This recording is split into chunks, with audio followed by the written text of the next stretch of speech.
আসসালামু আলাইকুম। রিজেন্টের সবাইকে স্বাগতম।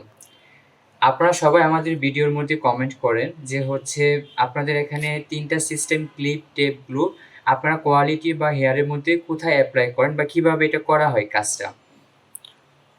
তো সবাইকে অসংখ্য ধন্যবাদ প্রশ্নটা করার জন্য। তো আমি আজকে আপনাদেরকে পরিচয় করিয়ে দেব যে আমরা কিভাবে ক্লিপ সিস্টেম, টেপ সিস্টেম এবং গ্লু সিস্টেম কোথায় এপ্লাই করি। এই যে বেজটা দেখতে পাচ্ছেন, এই বেজের মধ্যে আমরা ৩ টা সিস্টেম এপ্লাই করে থাকি। যাদের সামনের দিকে চুল নেই, এই সামনের দিকে আমরা এই যে টেপটা দেখতে পাচ্ছেন, এই টেপটা আমরা এখানে এপ্লাই করব। আর ২ সাইডে যাদের চুল আছে তারা ক্লিপ সিস্টেমে পিছনে একটা ক্লিপ লাগানো হবে ২ সাইডে, আর পিছনে আপনার এই ক্লিপটা লাগানো হবে। আর সামনে যাদের চুল নেই তাদের এই টেপটা দেওয়া হবে। এটা আপনার ক্লিপ সিস্টেম।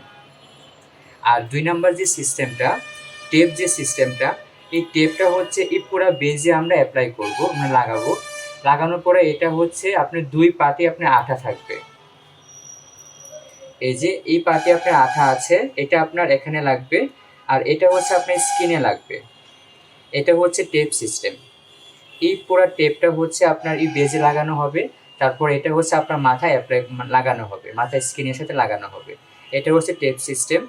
আর ৩ নাম্বার যেটা গ্লু সিস্টেম, যেটা এটা আপনার আঠায়। এই আঠাটা আপনার স্কিনে লাগানো হবে। আর আপনার এই যে টেপটা আমরা এখানে লাগানো হবে, এই টেপটা আর এই গ্লুর সমন্বয় গ্লু সিস্টেমটা। অর্থাৎ এই গ্লুটা আপনার মাথার স্কিনে লাগানো হবে, আর এই টেপটা এখানে লাগানো হবে। এই ২টা মিলিয়ে আপনার গ্লু সিস্টেম। তো আশা করি সবাই বুঝতে পেরেছেন। আর যদি কোনো প্রশ্ন থাকে অবশ্যই আমাদের কমেন্ট বক্সে শেয়ার করবেন। আমরা আপনাদের উত্তর দিয়ে দেব। আসসালামু আলাইকুম।